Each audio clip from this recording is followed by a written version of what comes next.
Good evening to those who will listen. It is March 27th, 2018, 11:48 p.m. And I have some news from Israel. Israel is God's chosen people. Israel is a key to Bible prophecy and the end days. Israel is going to be celebrating its 70-year anniversary on May 14th. The United States is going to move the embassy to Jerusalem, and they're going to open up an interim embassy on May 14th. And maybe there could be something else. Maybe there'll be a plan for a peace plan revealed on that day too. I don't know. That's a possibility. I don't think they will sign a peace treaty on that day, but I'll throw that out there too. No, I don't think that'll happen, but possible.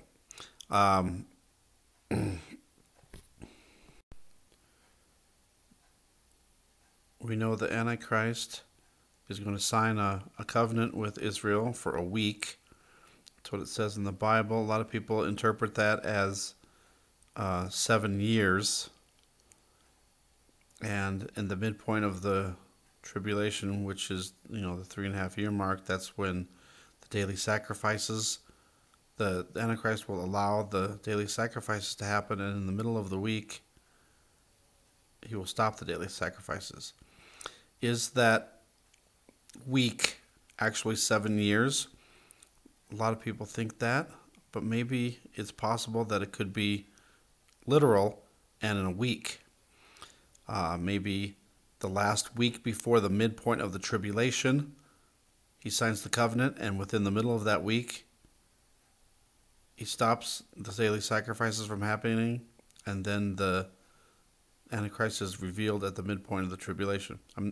That's another whole subject and topic and discussion for another time. But here's what we got for Israeli news. We got the Passover coming on Sunday. We have Hamas, the Palestinians. They're trying to do some drills.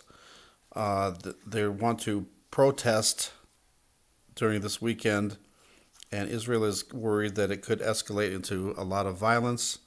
Here's the story. Well, it looks like Hamas is gearing up for what could be a dark and bloody clash with Israeli police this weekend. The terror group is amassing thousands along the Gaza border ahead of a protest set for this weekend, which happens to collide with the eve of Passover. Hamas has just conducted a live-fire military drill that was so big it actually set off Israel's Iron Dome. The unprecedented size of the drill signals that Hamas is gearing up for very serious violence this weekend. Soldiers from the group's military wing could be seen practicing anti-tank maneuvers and testing out at least one rocket by firing it into the sea. The amount of gunfire was massive enough that it triggered alarms all over Israel's southern border, activating the Iron Dome defense system, and even launched defense rockets into the sky. Hamas says its protest this weekend, which commemorates the day and night. I just wanted to mention something real quick. A lot of people were sending in videos of these missiles being launched, and there was reports going around that they were being launched into Israel, but that was actually the Iron Dome that was shooting missiles because they thought there was missiles coming in to Israel. 1976, that Israel expropriated land in the Galilee is merely a peaceful sit-in.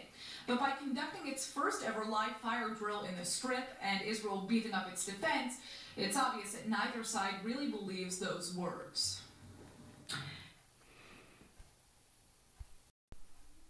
A little quick story on this. Israel's putting billions of shekels into digital health, which includes AI. And there's people worried about that. They're giving them their privacy away when they put their medical records into this database, and maybe some people could wrongfully get a hold of this information and use it against them. But it's just another thing that how I think that everybody is going to eventually throw all our data into AI systems, so the AI can remember everything and help with everything that's going on with that.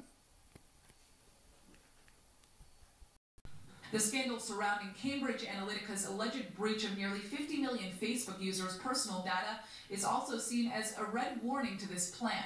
Israel recently opened an investigation to see if the data firm may have used Israeli intel to help sway the 2016 election. So there's another thing. Israeli intelligence to sway the election. You know, we were so worried about Russians hacking into the system and affecting the election, but you know, where did it really come from? I have a theory that it wasn't the Russians. What if it was AI that affected the election? What happens if AI used, you know, like Facebook and other platforms to sway people into thinking a certain way, and maybe that's what happened. All right, here's an update on yesterday's story. This is tonight's episode right here. The other footage that I just showed was from yesterday. Here's an update on the protests. Both the IDF and the Palestinians are bracing for what could potentially be a very bloody showdown starting this weekend. The United Nations is begging both sides to de-escalate and avoid violence, particularly involving children. Palestinians in both Gaza and the West Bank will commemorate Land Day this weekend by holding a massive demonstration along the border. Land Day marks the anniversary of Israel's expropriation of Galilee land, and Hamas says this protest will be merely a peaceful sit-in. But considering Hamas's militia has just conducted its first ever live fire drill in the Strip, that seems unlikely. That drill triggered the Iron Dome to accidentally misfire nearly $1 million worth of defensive rockets. The Army says the ammunition fire in Gaza was misread as rocket fire and that the system's oversensitivity is merely an extra safety precaution. But it comes at a time when Hamas is certainly looking for weaknesses in Israel's impenetrable defensive system. Another possible red flag is the ramped Hamas security on the Erez border checkpoint between Gaza and Israel. Hamas initially handed over all checkpoints to the PA during the unity deal, but now that the deal is dissolving, Hamas seems to be seizing power back. The Palestinians' protest happens to overlap with the Eve of Passover, which begins this Friday at sundown. And one last story here.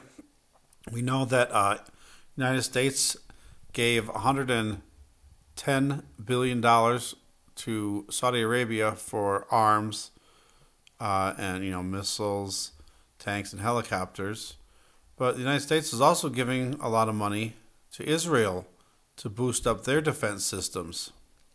All right. As if you needed any more proof of the strength of the Israeli-U.S. friendship, Congress has just approved a massive record-high funding boost to Israel's military.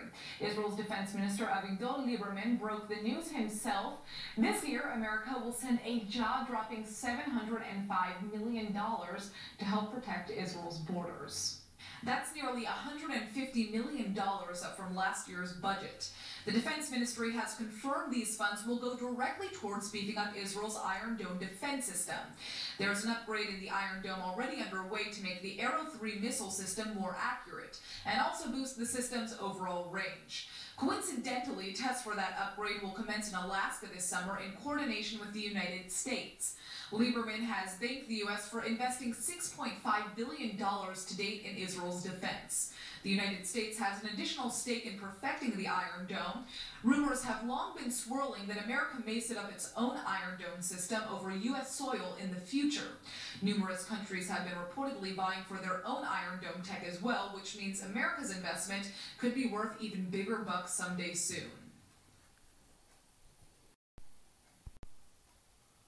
So that was it for Israeli news for today. I really believe that Israel is a big key to the end times, Bible prophecy, and everything. So that's it for that. But, you know, this is really strange. Look at. All right, see, I have Xbox, and I have a Kinect. Look at this weird effect it's making. I turned the screen off. I turned my TV off so it'd be a blank screen because I deleted the Israeli news.